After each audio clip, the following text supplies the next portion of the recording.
Ola de novo, imos ver o segundo tema do franquismo, que está dedicado ao estudio da oposición e tamén da represión que utiliza a ditadura para controlar. Vamos a ver un poquinho como foi evolucionando, dividindo a etapa por décadas, os anos 40, 50, 60 e tamén a primeira metade dos 70.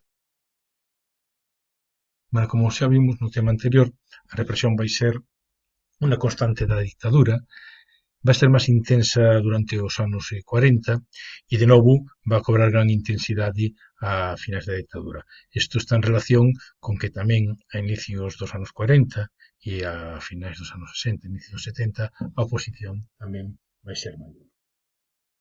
Bueno, nos anos 40 tratábase de rematar xa o traballo iniciado durante a Guerra Civil. O objetivo era eliminar toda posible oposición, xenerar un clima de terror que imposibilitara a máis mínima discrepancia, a máis mínima disidencia. A idea era que así podía se asentar ben as bases do novo réxime, en definitiva, facer un investimento forte agora en represión, unha represión que va a ser como a finais da guerra dura e brutal. Para iso vanse crear leis específicas como a Lei de Responsabilidades Políticas, a Lei de Represión da Masonería e o Comunismo, outras máis que tedes aí citadas.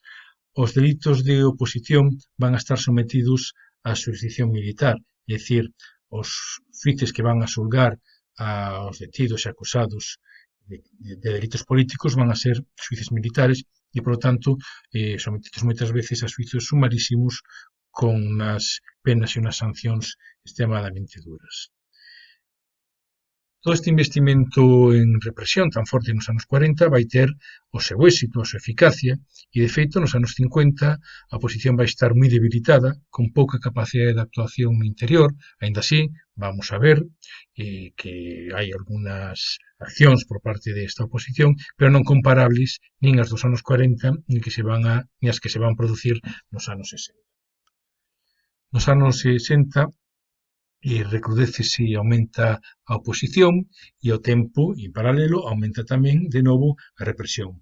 Créanse novos leis e organismos específicos para combatir a oposición política. O Tribunal de Orden Público, o TOP, do que falaremos, e a aprobación da lei antiterrorista. De todos os xeitos, hai que destacar, dende o principio, que ao longo de todo o período da dictadura a oposición realmente non tivo a máis mínima posibilidade real de acabar co réxime. Pese a todas as accións, pese a toda a aparente forza que podía ter, o réxime estivo sempre seguro e foi quen de controlar esta oposición. Bueno, como os decía antes, durante os anos 40 practicouse unha política de terror que continuaba realizada durante a Guerra Civil. Ao longo dos anos 40 mantivéronse abertos todavía unha enorme cantidade de campos de detención ou campos de concentración, como podedes ver neste mapa, incluso en zonas, como é o caso de Galicia, en que realmente xa dende 1936 estaban controlados polo bando franquista e que, en certo modo, a dictadura aí xa empezara en 1936. Vedes que se extienden por toda a xeografía nacional. Estes campos de concentración, ou nestes campos de concentración, estaban, sobre todo, presos políticos que actuaran durante a Guerra Civil na zona republicana, soldados, dirixentes sindicais, dirixentes de partidos políticos. A vida nestes campos foi realmente dura, o hacinamento que podedes comprobar nesas fotografías, a disciplina, con esa formación militar. Se trataba tamén de facer unha reeducación, vedes abaixo unha foto dos presos obrigados, lóxicamente non o farán por vontade, a realizar o saudo fascista. En moitas ocasións os presos destes campos eran utilizados como man de obra semiescrava na construción de infraestructuras, mesmo este exemplo da construción do Val dos Caídos. Eran obrigados a traballar por uns salarios ínfimos e que ademais non percibían totalmente, porque unha boa parte quedaba con eles o propio Estado para pagar o seu manteñimento e outra parte mínima que podían derivar cara ás súas familias. Por suposto, ao longo destes anos tamén continuaron as execucións. Calcúlanse en case ao longo dos anos 40, sobre todo na primeira metade, uns 25.000 executados acusados de crímenes baseándose naquela lei de responsabilidades políticas que comentamos no seu momento, que consideraba calquera actuación política dende 1934 como unha posible crimen de rebelión. Vale, todas estas execucións tiñan que ser firmadas por Franco, porque ele era a máxima autoridade xudicial, quen tiña a posibilidade de conmutar esa pena de a morte por unha pena de condena a cárcel. Como vedes, en moitos casos, pois non houve tal conmutación, senón que se firmou a execución da sentencia. Ademais da represión directa, foi moi frecuente nestes anos pois a delación, é dicir, crear un ambiente de sospeita no que calquera veciño podía pasar información ás autoridades, onde calquera reunión de xente podía ser considerada como unha reunión clandestina. Foron frecuentes os certificados de boa conducta, se tedes algúns, no que a Igrexa, falanse, tiñan un papel pois importante. Pois tedes aí un firmado por un alcalde, outro firmado por o xefe de falanse dunha localidade, onde se certifica a boa conducta dunha persona, certificados que eran importantes pois a hora de acadar un emprego público, un emprego na administración. Fixadevos, un é do ano 39, pero outro todavía de 1947.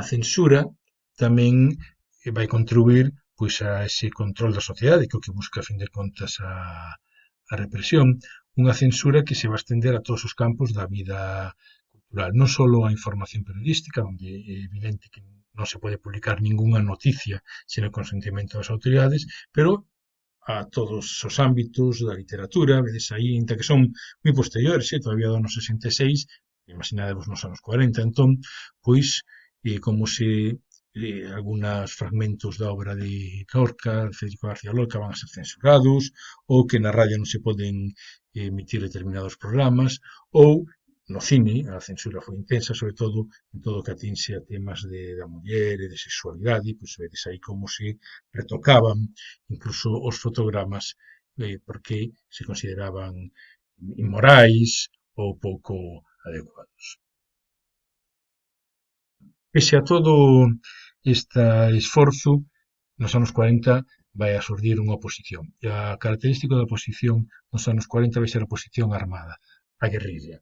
Vale, guerrilleros que moitos deles xa actuaban durante a Guerra Civil na retaguardia, é dicir, unha vez que unha zona era conquistada polas tropas franquistas, a veces quedaban unidades das milicias ou do exército republicano que continuaban actuando na retaguardia franquista mediante a guerra de guerrillas.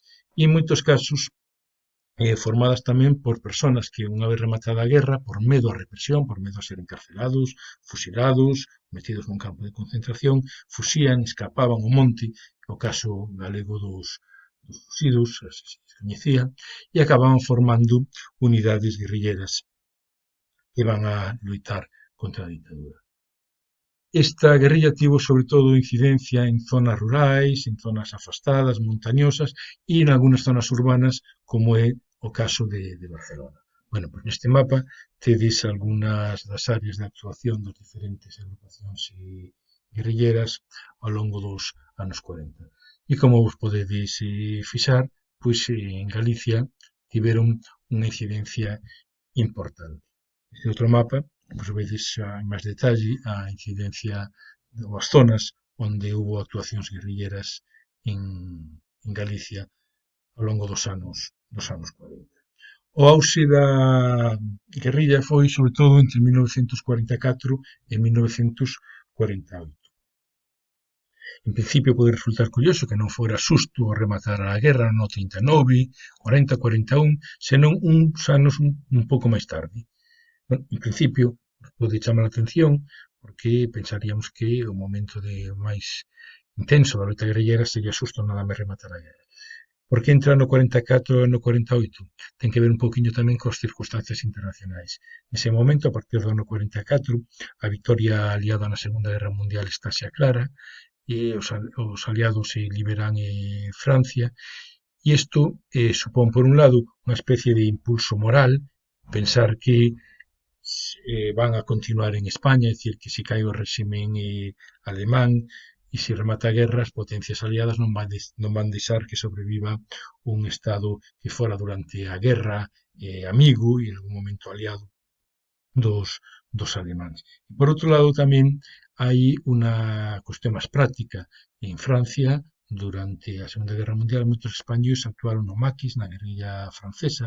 Ora, según vai rematando a guerra, moitos deles queren volver a España e empregar os seus coñecementos e continuar a loita, pero dentro de España. Neste contexto se va a producir a tentativa de invasión, entre comillas, parte un grupo amplio de guerrilleros do Val de Arán, que entraban dende Francia, pero en lugares máis afastados de Francia, entre o 44 e o 48, como é no caso de Galicia, tamén se vai a producir unha intensificación da loita guerrillera.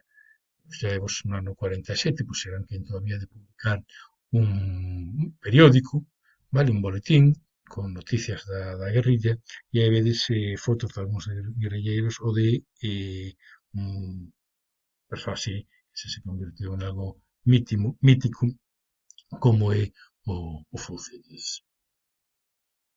A partir do ano 48, a loita armada, a guerrilla prácticamente vai desaparecendo, ainda que van quedar algúns pequenos focos que van a estenderse hasta inicios dos anos 50. E isto ten que ver tanto con circunstancias internas como con circunstancias externas. A esperanza dos guerrilleros era que ao fin da guerra acabase provocando a intervención dos aliados en España. Eles pretendían crear un clima prebélico dentro de España e pensaban que deste xeito os aliados non podían consentir, unha vez que se establecía a paz en Europa, un foco de tensión aí no sur de Europa e que interverían provocando a caída da ditadura. Pero, a altura do ano 48, está claro que isto non vai pasar. Por outro lado, hai un factor interno.